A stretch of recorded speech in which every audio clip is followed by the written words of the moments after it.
Kalau mandi itu kan airnya nyiprat nih Ustadz nih. Ini ada beberapa di orang awam. Ada beberapa tuh kalau kita mandi sebaiknya kan kalau model sekarang ada shower ya. Jadi airnya jatuh langsung ke bawah. Nah bagi teman-teman yang pakainya bak, sampai saya dulu kalau mandi jangan sampai cipratannya masuk ke dalam bak. Takutnya airnya tidak tidak layak dijadikan sebagai air mandi janabah. Benar nggak sih itu sebenarnya Ustaz? Jadi air nggak boleh masuk ke dalam air bekas kita mandi nggak boleh masuk ke dalam bak mandi begitu.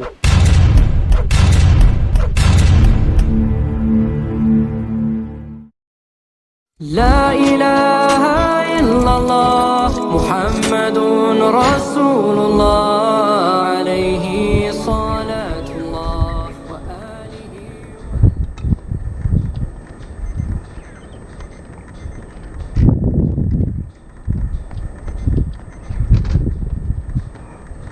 Warahmatullahi wabarakatuh. Alhamdulillah jumpa lagi dengan kami channel Milenium Mengaji berkolaborasi dengan KHO Channel. Bersama kita telah bergabung narasumber kita Al-Mukarram Al-Ustadz Ali. Kita akan insya Allah akan membahas kitab Bulughul Maram, insya Allah nomor hadis yang ke-9. Ya kita buka dulu dengan mengucapkan Alhamdulillah wa syukurillah wassalatu wassalamu ala asyrafil anbiya'i wal mursalin sayyidina Muhammadin wa ala alihi washabihi ajmain. Rabbi shrah li sadri wa yassir li amri wahlul 'uqdatam min lisani yafqahu qawli. Alhamdulillah rabbil alamin, segala puji bagi Allah, Tuhan semesta alam yang terus-menerus memberikan kita kenikmatan baik iman, Islam, dan sekarang lagi ibadah puasa. Insya Allah sehat walafiat, panjang umur, dan umur kita barokah dengan bertambahnya ibadah kita. Dan sekarang kita thalibul ilmu bersama narasumber kita Al-Ustadz Ali.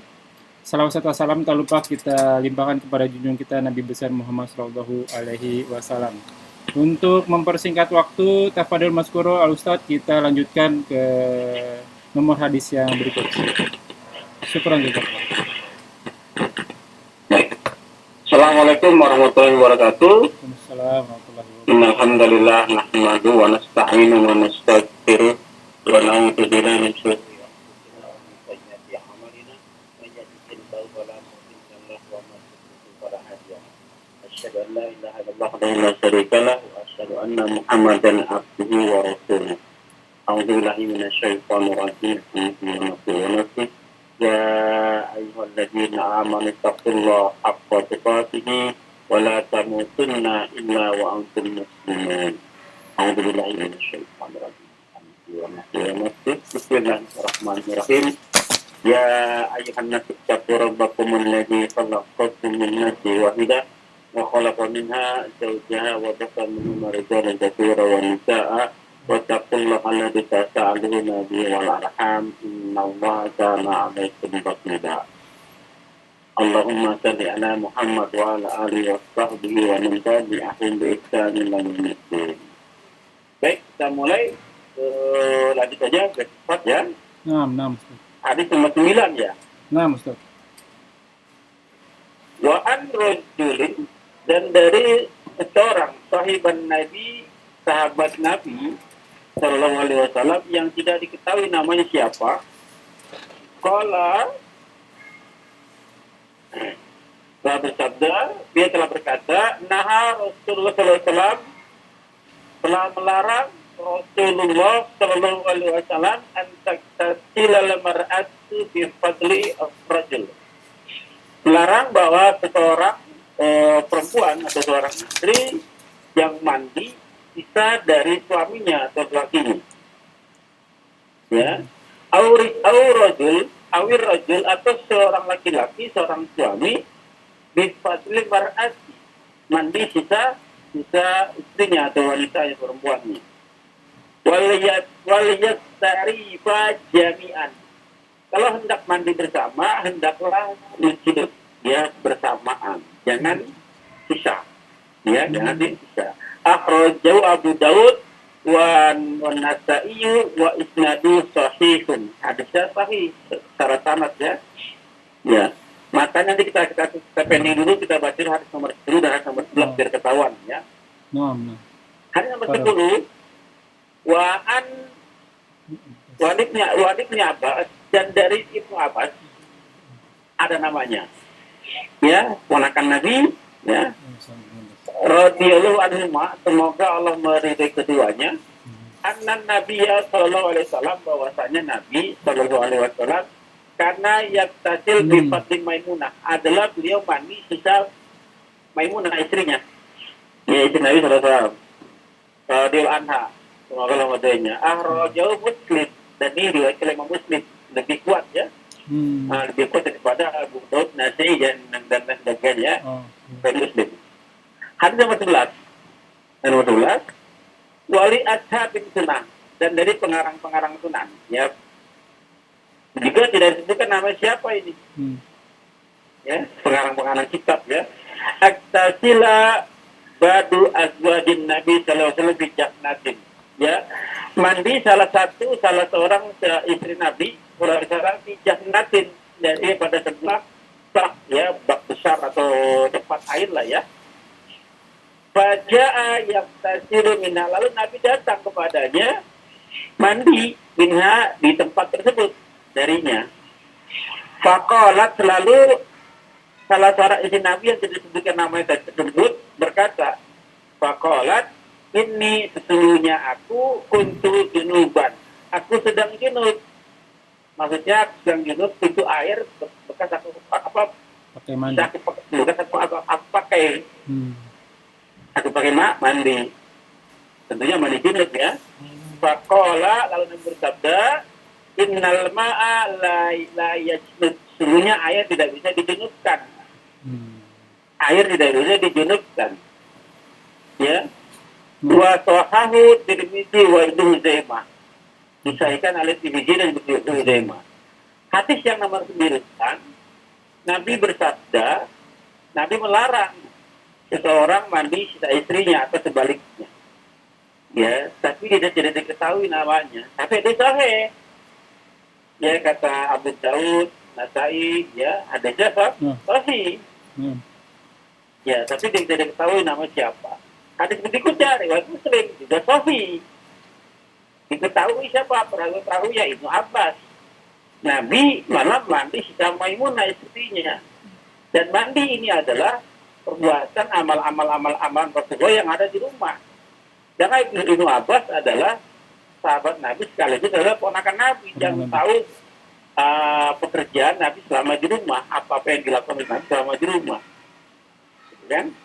Nah, diperkuat lagi dengan berikut nomor 11, bahwa Nabi pernah mandi sisa salah satu istrinya yang sedang junub. Apa Nabi bersabda, air tidak boleh dijunubkan. Apa kesimpulannya? Ya, seolah ada hadis yang bertabrakan. Yang Nabi mengucapkan, yang satu Nabi mengerjakan. Nah, kaidah yang pertama adalah bisa tarik tarji, itu tarik jam'i.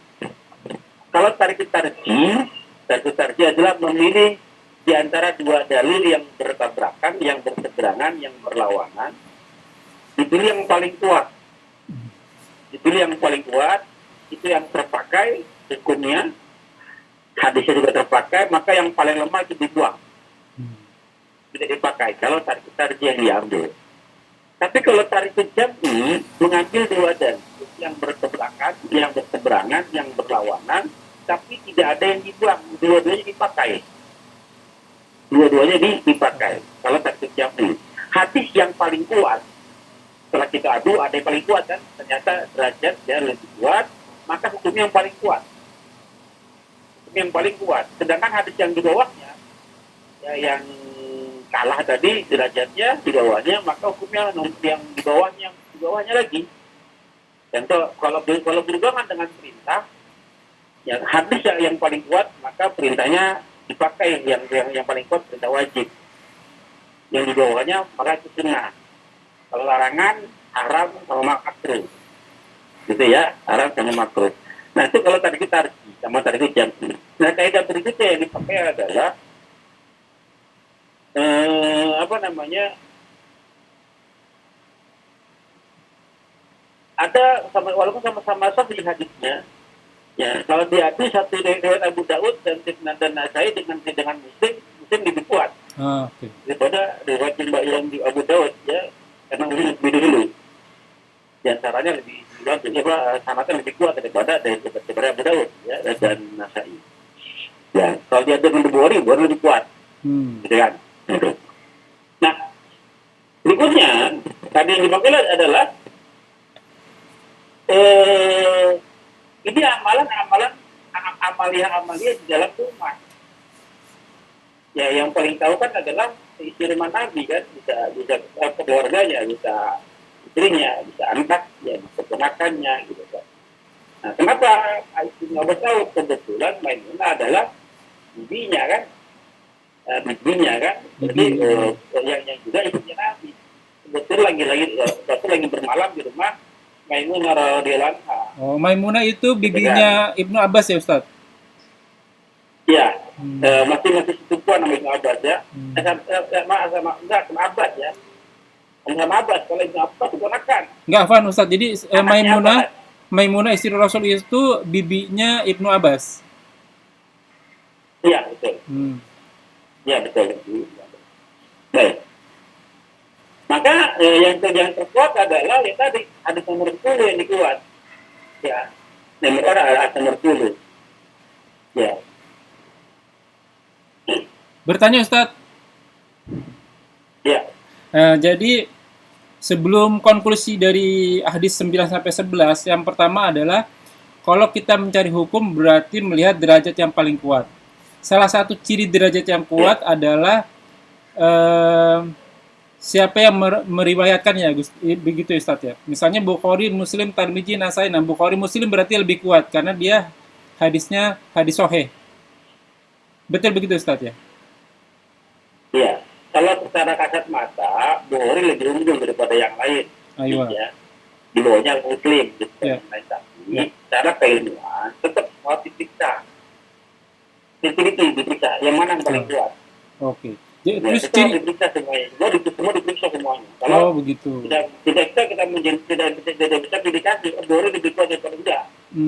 Ya, kita periksa semuanya. Kalau semuanya, karena Bukhari manusia, ya Bukhari juga manusia, kan itu manusia bisa bersalah gitu. Kita periksa semuanya. Nah, maka dengan mereka dia juga siapa yang poin, siapa yang dia kan katakan apa adanya gitu kan. Ya. Dan yang berikutnya mungkin Ustaz, ciri yang kedua Ustaz, Afwan Ustaz, itu dilihat karena ini kan amalan dalam rumah Ustaz bilang. Berarti orang yang lebih mengetahui adalah orang-orang yang berada di dalam rumah seperti istrinya, ponakannya dan sebagainya. Di hadis ke-9 kan tadi disebutnya seseorang ya, rojuli. Seseorang nggak diketahui namanya. Tapi di hadis tersebut disebut Ibnu Abbas. Nah, Ibnu Abbas itu jelas-jelas ponakannya Rasul.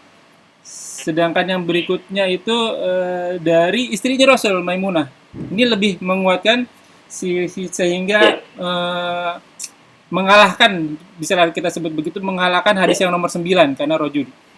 Begitu ya Ustaz ya? Iya, betul. Ya, betul. Kaidah berikutnya adalah mana yang lebih kuat, perkataan Nabi atau perbuatan Nabi. Perbuatan. Hadis nomor 9 itu hadis nomor 9 ucapan Nabi. Hadis nomor 10 perbuatan Nabi. Oke. Perbuatan Nabi. Ya. Jadi yang paling kuat adalah perbuatan. Karena perbuatan kalau dia berbuat otomatis berucap juga, mewakili ucapan. Ya. Nah, tapi bukan berarti hari kebetulan dibuang. Lihat matanya, konteksnya.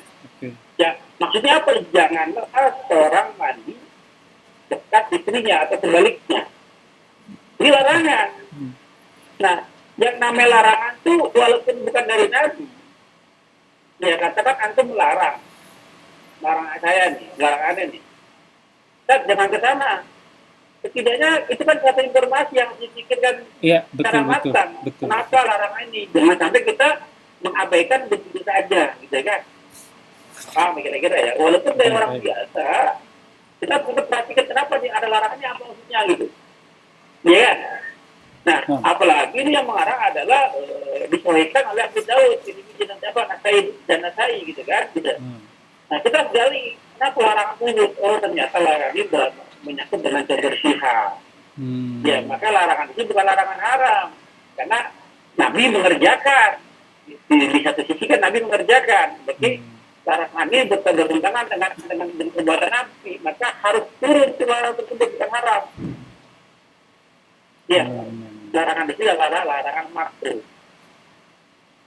Ya, larangan makruh artinya boleh dikerjakan, boleh dikerjakan gitu kan? Gitu. Jelas. Ini banyak pertanyaan nih Ustaz nih. Banyak pertanyaan Ustaz. Ya? Banyak pertanyaan nih. Ya. Ya, 1, 2, 3, 4, ada 5 pertanyaan. Pertanyaan pertama, kalau mandi itu kan airnya nyiprat nih Ustaz nih. Ini ada beberapa, di orang awam, ada beberapa tuh kalau kita mandi, sebaiknya kan kalau model sekarang ada shower ya, jadi airnya jatuh langsung ke bawah. Nah bagi teman-teman yang pakainya bak, sampai saya dulu kalau mandi jangan sampai cipratannya masuk ke dalam bak. Takutnya airnya tidak layak dijadikan sebagai air mandi janabah. Benar nggak sih itu sebenarnya Ustaz? Jadi air nggak boleh masuk ke dalam, air bekas kita mandi nggak boleh masuk ke dalam bak mandi begitu. Benar nggak begitu? Yang hari sebelum kita bahas, yang mana kalau mandi dalam air yang tidak bergerak, tidak mengalir. Nah, itu kan tidak mengalir kan? Ya kalau kita mandi, ya maka hendaknya mesti bersama-sama. Jangan nyentuh dalam begitu, jangan nyentuh dalam. Karena ada larangan kan, janganlah mandi pada air yang tidak bergerak atau diam, tidak mengalir. Gitu kan dari belakang nggak ada aliran. Gitu, kan? Ya kita sih nggak masuk ke dalam bak sih Ustaz. Tapi kita mandi pakai gayung, takutnya airnya nyiprat masuk ke dalam bak gitu. Air netes kan? Iya betul. Air netes di bak kan? Iya. Itu nggak apa-apa, nggak masalah. Oh nggak apa-apa. Tapi bagi teman-teman di masa-masa tadi, terutama di kalangan NU, itu ditambahkan ayat sudah tidak mustakmal. Iya betul, mustakmal ayatnya disebutnya Ustaz. Tidak masalah sih. Ya tidak masalah, itu sudah berubah warna, bau dan rasa. Nah, pada saat Nabi ada kalimat hendaklah ini bersamaan, bergantian bersamaan. Berarti kan pada saat itu kan itu air. Betul Ustaz. Nggak apa-apa ya berarti ya. Iya kan, kalau itu tidak masalah. Alhamdulillah. Oke, Ustaz. Pertanyaan kedua nih. Pertanyaan kedua, sebenarnya ini makanya fikih ya. Pertanyaan sebenarnya banyak yang malu-malu, tapi ini karena fikih harus ditanya nih. Mandi itu telanjang, apa harus pakai pakaian sih Ustaz? Walaupun kita di dalam ruang mandi, harus telanjang bulat gitu? Boleh nggak kita mandi telanjang bulat atau pakai kain sebenarnya? Iya, pada intinya mandi, yang namanya mandi adalah membasahi seluruh badan dengan air. Itu definisi mandi kan? Iya.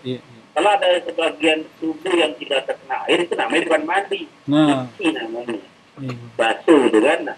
Nah kalau aku praktek itu kan mau pakai baju, mau telanjang, terus nggak masalah. Yang penting badan terkena air. Ya, khawatir kalau pakai baju yang basah luar doang, dalam nggak basah. Atau bagian kayak bahasa Jawanya nyemek gitu kan. Iya betul. Kan nggak basah, gitu kan. Maka sebaiknya mandi itu telanjang. Nah seperti itu ya. Ya, gitu. Ustaz, ini banyak pertanyaan nih. Berikutnya kita bertanya aja ya Ustaz. Ada banyak pertanyaan nih. Yang ketiga, sebenarnya kita udah bahas sih di hadis yang sebelumnya. Cuman ada teman bertanya lagi nih.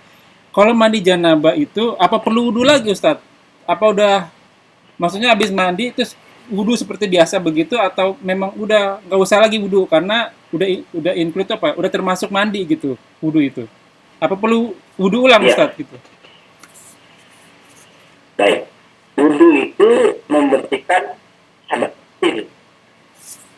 Membersihkan hadas kecil, sedangkan mandi membersihkan hadas besar. Ya, kalau buang angin, ya segala macam, dengan wudhu selesai. Tapi kalau habis wudhu, habis haid, nifas, tidak cukup dengan wudhu, harus dengan mandi. Dengan mandi. Nah, kalau sudah mandi, otomatis yang kita ada terbasuh, terbuka bersih, apalagi yang kecil, yang air kecil. Maka kalau sudah mandi, tidak perlu berwudhu lagi. Tapi dengan catatan, berarti pastikan setelah mandi tidak ada yang keluar, tidak batal mandinya. Kadang-kadang habis mandi lagi adukkan, Iya benar Batal. benar. Atau sebelum mandi udah kebiasaan terakhir, netes lagi buang air kecil. Iya. Oh iya benar. Mereka kan batal tuh. Betul. Tapi udah secara hukum mandi sudah sah. Iya. Sudah sah mandinya, tapi tiba-tiba kencing lagi netes. Kan pembatal nih. Iya. Maka gimana? Nggak perlu mandi lagi. Dengan dicebak itu aja, dicebok ya. Dibersihkan tuh yang tetesannya, dibersihkan, ditinja ya. Di bahasa Arabnya tinja. Lalu gimana? Karena sudah batal. Wudu. Maka harus wudu lagi kalau mau sholat. Iya. Kadang Afwan Ustadz kalau lagi mandi kita megang aurat. Kalau mau sholat, antum udah mandi nih, udah sah mandinya, lalu kencing, netes gitu kan. Lalu antum cebok gitu kan.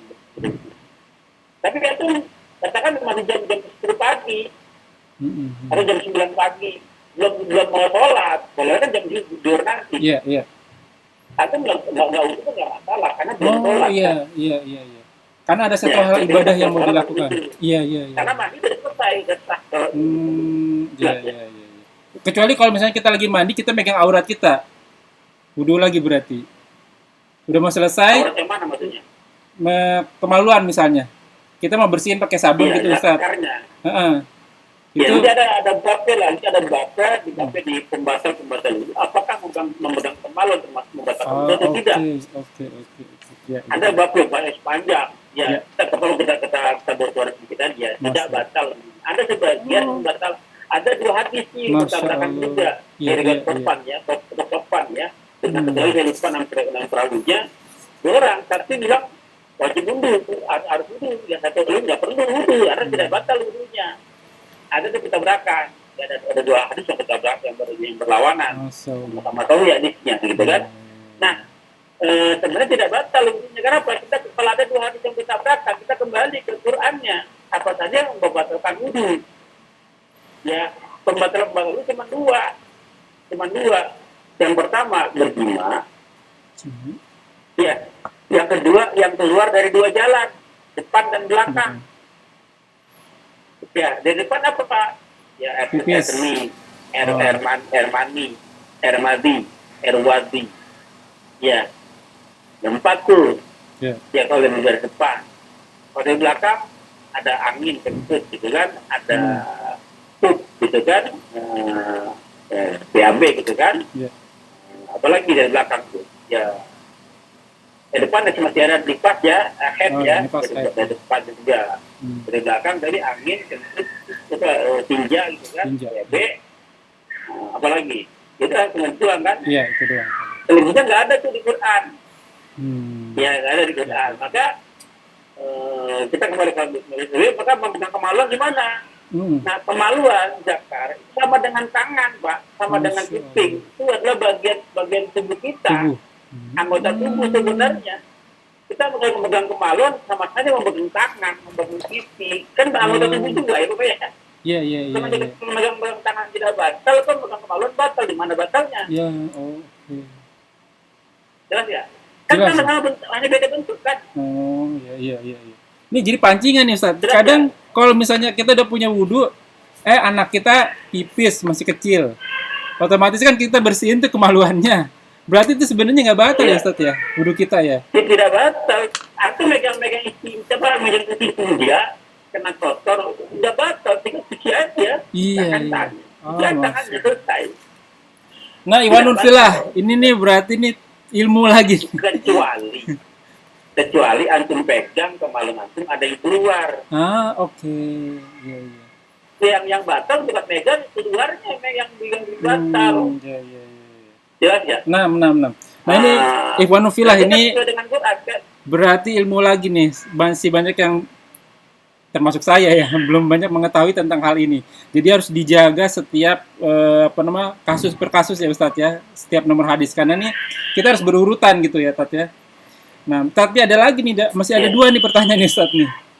Dari channel Relax Bun. Assalamualaikum Ustadz. Apakah berwudu menggunakan air aqua kemasan diperbolehkan? Sebut nama nih. Saya pernah dengar dari teman katanya nggak boleh berwudu dari air kemasan yang dibeli. Mohon jawabannya Ustadz. Jazakumullah khairan katsira. Baik. Kafarul. Baik. berwudu pada air kemasan. Mau air kemasan, mau air apa, ya kita lihat zahirnya dulu Pak. Zahirnya bersih nggak itu? Ya, Ya, bersih nggak? Bersih. Boleh kita pakai, kita pakai wudu itu boleh. Nah, bagi yang melarang tidak boleh memakai air kemasan untuk wudu, maka dia wajib menunjukkan dalil dulu. Karena dia yang melarang dan dia yang menuduh kan. Yang sama yang perlu yang menuduh itu harus menunjukkan bukti. Saya bilang, Parawi pencuri. Saya nuduh kan, maka kan menunjukkan bukti. Di mana bukti tersebut? Kalau tidak ada bukti, maka pernyataan saya tidak dianggap kan. Iya. Paham ya? Paham. Ya, haram makan makan roti. Makan roti. Tapi dari mana? Iya. Ya, jadi dia tidak telah melarang, haram mana? Karena kita tidak boleh menghalalkan sesuatu, ya kecuali yang telah Allah larang. Ya, kalau selaya ditegur sama Allah pada semua mengharamkan yang Allah halalkan. Iya. Tentang madu dan susu ya. Iya. Ya. Maksudnya mungkin ini Ustaz. Maka secara jahira boleh. Oke. Pakai air kemasan boleh. Tapi kalau masih ada air leceng, ya air pamit pakai air pam lah. Iya. Ini mungkin kondisi darurat, mungkin pesawat terbang atau bagaimana gitu kan. Ya, satu lagi nih Ustaz.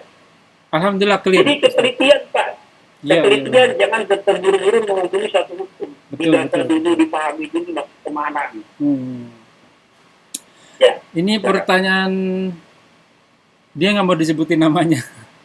Izin bertanya Ustadz, saya bekerja di luar negeri. Sudah beberapa tahun, kurang lebih 3 tahun bersama istri dan anak di sini.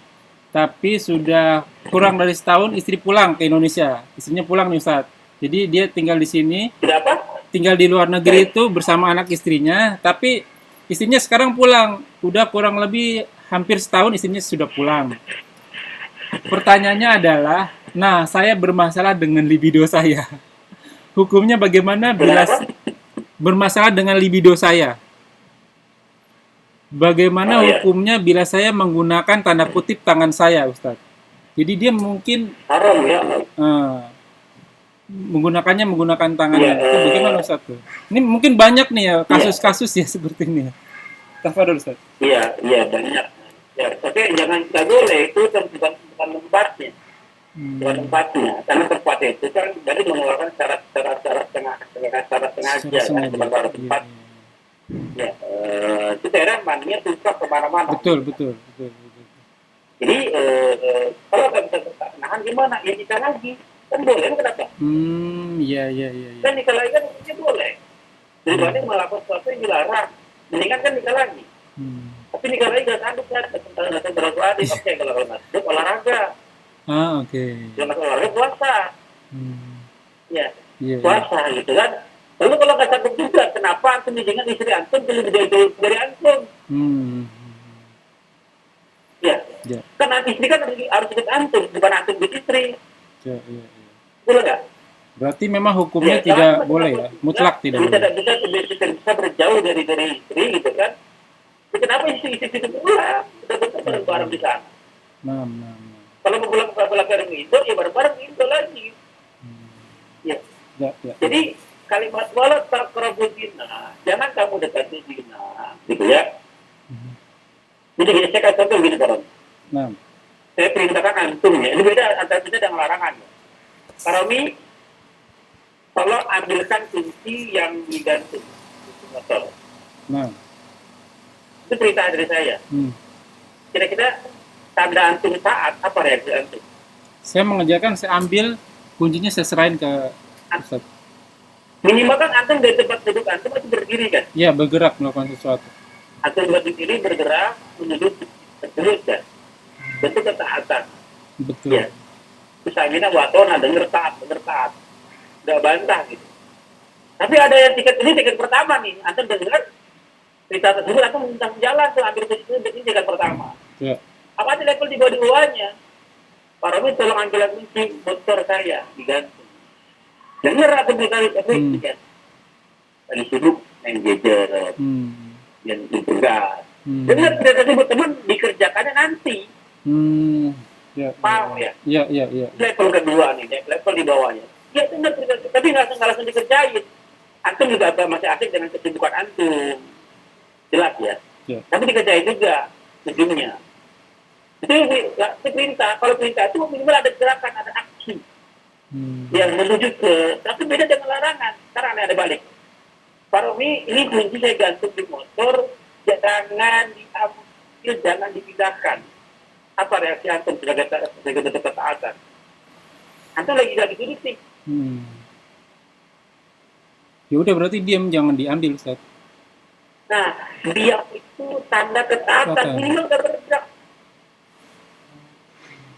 Tapi kalau antum berdiri mendekati, jangan dekati. Nggak diambil sih, cuman mendekatin doang nih, Ustaz ya. Nggak diambil, cuma didekatin doang, gitu nggak boleh. Bahayanya Betul. tarikannya kuat, magnetnya begitu besar. Kita mendekati, wala taqrabu zina, wala taqrabu sholat, wa antum sukara. Jelas ya. Jadi analoginya bagus banget. Kalau kita menjauh, menjauh. Iya. Ini analoginya gampang dicerna. Kembali ke pertanyaan tadi, sudah jelas ada larangan. Jangan dekati itu. Malah nyuruh itu ulang. Itu namanya mendekati. Iya, secara harfiah itu jauh dari istilah mendekati dengan zina. Iya. Nah, ya. Tapi Ustadz ini ada pertanyaan lagi nih katanya. Kalau misalnya mau nikah lagi, harus izin dulu dong sama istrinya atau gimana Ustadz? Harus izin nggak sih sebenarnya? Ini dimarahin sama syarat nikah itu tidak ada istri dari istri. Syarat nikah apa yang pertama? Ada saksi, ada wali. Adanya mempelai kan? Iya, mempelai wanita. Ada yang saksi dulu, mempelai dulu. Ada mempelai gimana? Iya. Ada calon pengantinnya ada kan? Calon ya. Iya. Perempuan bisa disembunyikan kalau misalnya itu nggak pernah masalah. Ada yang menikahkan. Jadi ada pengantinnya. Yang kedua apa? Ada mahar. Ya. Yang kedua ada mahar. Yang kedua ada ijab kabul, kan ada akad. Ya. Yang keempat ada 2 orang saksi. Ya. Paham ya? Yang kelima tidak ada paksaan. Wali nggak termasuk ya, Teh? Ada nggak di situ izin utama? Oh ya nggak ada sih. Ada izin itu dulu tidak ada. Maka selama syarat tetap perlu sah menikahnya. Tapi, ada saksinya. Setelah itu menikah lagi, ini udah keluar tema dari bab muharram dan saudara. Nanti menikah lagi, saat nikah lagi wajib dikenakan nama istri pertama dan nggak boleh jauh-jauh. Wajib ya Ustadz ya? Tadi Ustadz bilang wajib. Dan nggak boleh jauh-jauh. Artinya contoh kita punya istri yang pertama di Jakarta, istri kedua di Bekasi. Iya. Ini bagaimana bisa ketahuan adilnya Bapak? Adil itu bukan menurut antum. Iya. Tapi orang yang merasakan. Ya kalau berdekat, karena nanti kan dekat istrinya, nggak jauh-jauh. Iya. Jadi bisa lihat apa yang dirasakan pada saat di rumahnya, sama nggak beda nggak dengan pada saat di rumah orang lain, di rumah istri yang lain. Oh, sama perlakuannya. Tapi kalau ada Jakarta Bekasi, jauh, apalagi cara dia berabi. Jakarta di luar negeri. Iya. Ya adilnya nggak tahuan, tapi kalau menurut aku, adil, ya kata adil. Nah, ya Ustadz, waktunya sudah mepet nih. Nanti kita lanjutkan lagi ya Ustadznya. Alhamdulillah hari ini banyak banget pertanyaan dan banyak ilmu yang kita dapat. Semoga apa yang kita bahas menjadi ladang amal buat kita. Semoga amal yang akan kita kerjakan dan yang kita kerjakan diterima oleh Allah Subhanahu wa taala menjadi amal tambahan kita di akhirat. Dan semoga mengikuti firman Allah, qul haq min rabbikum, semua yang benar datang dari Allah, semua yang salah datang dari saya, mohon dibukakan maaf sebesar-besarnya. Kita tutup dengan kafaratul majelis. Subhanaka Allahumma wa bihamdika asyhadu an la ilaha illa anta astaghfiruka wa atubu ilaik. Wallahu a'lam wa akhiru da'wah walhamdulillah rabbil alamin wabillahi taufiq wal hidayah. Wassalamualaikum warahmatullahi wabarakatuh.